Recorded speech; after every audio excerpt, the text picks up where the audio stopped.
All right, no lectures today about having a reason, chart-based reason for every entry. I've been saying it a lot lately. Today I'm going to give you a break. Although we did have a really nice one today in CERU. Um, the SPY, nice pop in the afternoon after FOMC. Show you 5-minute candles here. There's the FOMC announcement and a really nice move and a strong close. The market right back up near all-time high. So we've got a really strong market. Trades are starting to work really well.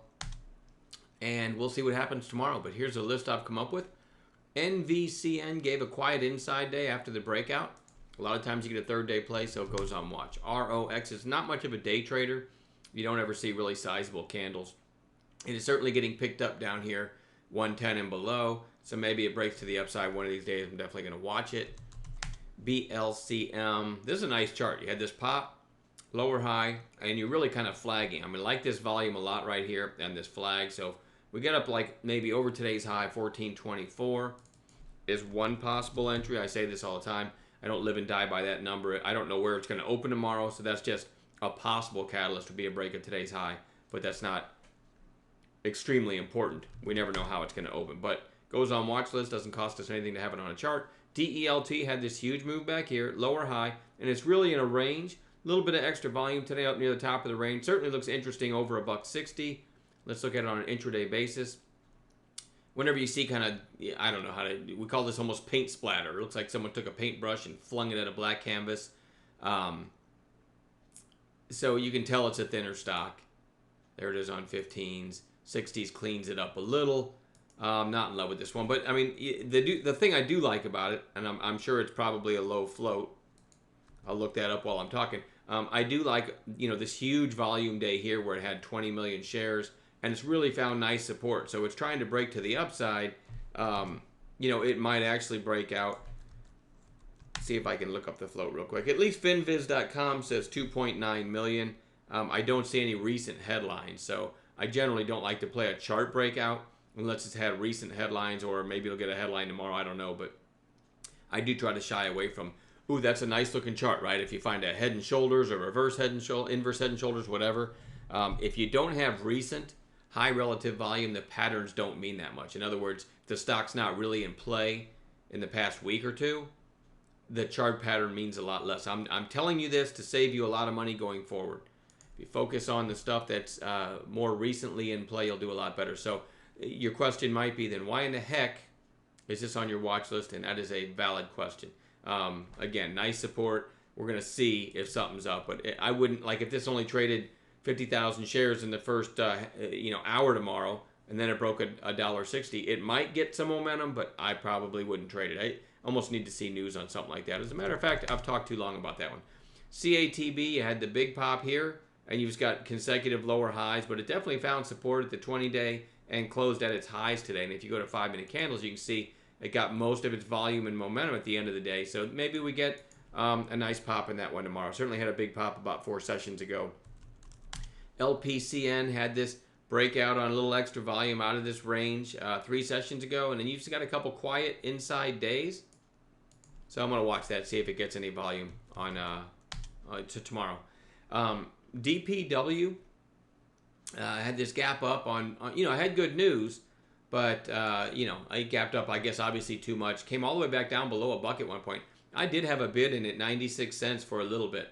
And then I chickened out. And it wouldn't have filled me anyway. It went to 96.2. I don't know how that happens. But I did like the idea of a flush below a buck. And it had a nice pop after that. Anyway, it closed well below its open. 12 million shares traded today. It's not hard to argue. A lot of people underwater from today. But I'm going to put this on watch for the next several days. We might get a low risk setup. And again, with big news, I didn't expect a gap fill. So this one might catch a bid as quickly as tomorrow. We'll see, right? SKLN. I hate the way this stock trades, but every once in a while it does get some nice pops, and it had a big pop here, big 2-day run here, nice support below. And the only reason it's on watch, this chart doesn't interest me unless you knew it was trading at 235 and after hours. Let's see, this high was 231, so let's go to 15s. What I could do real quick is add after hours on here. So there you can kind of see the pop. If this gap holds tomorrow and we open, up above 240, something like that, And I haven't checked the news. I'm assuming it had news. I always want news involved in a gap. Otherwise, what you're doing is a lot of times you're buying into some email pump or some other chat room pumping it in pre-market. News is very, very important when I'm playing a morning gapper. Okay, so we'll see. I'll check the news before the market opens tomorrow. I'll certainly know why this is spiking, and see if it gives us a gap and go setup tomorrow. I would caution you to be careful with this one. Let's go back to get the extended hours off because it can be kind of nasty, and I can show you right here. Look at the volume that came in at the open, and it looked like it was going to break out. Look at that nasty reversal. So you want to be careful with this one. Anyway, because of the after hours activity, I went ahead and put this one on my watch list. Speaking of after hours activity, OCRX, which had the big 2-day run, it seemed to find support and had resistance the last couple of days we were watching it. Had resistance at $1.50. So over $1.50, it's interesting, but it's not interesting enough still for me to probably put it on watch, except that it's trading at $1.70 in after hours. So again, this one might have had, just like SKLN, it might have had news, and we'll watch it in the morning, see if it gives us a gap and go setup.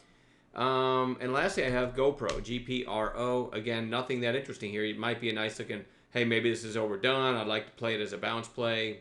Closing at 7.35, but that's not the reason it's on watch. It's on watch because it's trading at $8 in after hours. I believe they reported earnings or reported early, or I don't know. I don't know exactly. It's something to do with upcoming earnings, or they already reported earnings. Either way, you might have some late shorts caught tomorrow, so possible gap and go on that one. We will look for morning gappers in addition to this list I just gave you, and hopefully catch some nice trades tomorrow. Enjoy the rest of your night. Oh, real quick, I'll put in the description again the link to our free webinar, which is Thursday. Not Thursday. Let me check a calendar. Not Thursday the 16th, and that's tomorrow. A week from tomorrow, Thursday the 23rd. I will put the link to sign up for that webinar. We do free webinars every now and then, and have some fun stock talk. All right. It's about holding and hoping, but we also give some trading tips every time we do these to help shorten your learning curve, and we'll be doing that again next Thursday as well. So, all right, I'm done babbling. Have a good night.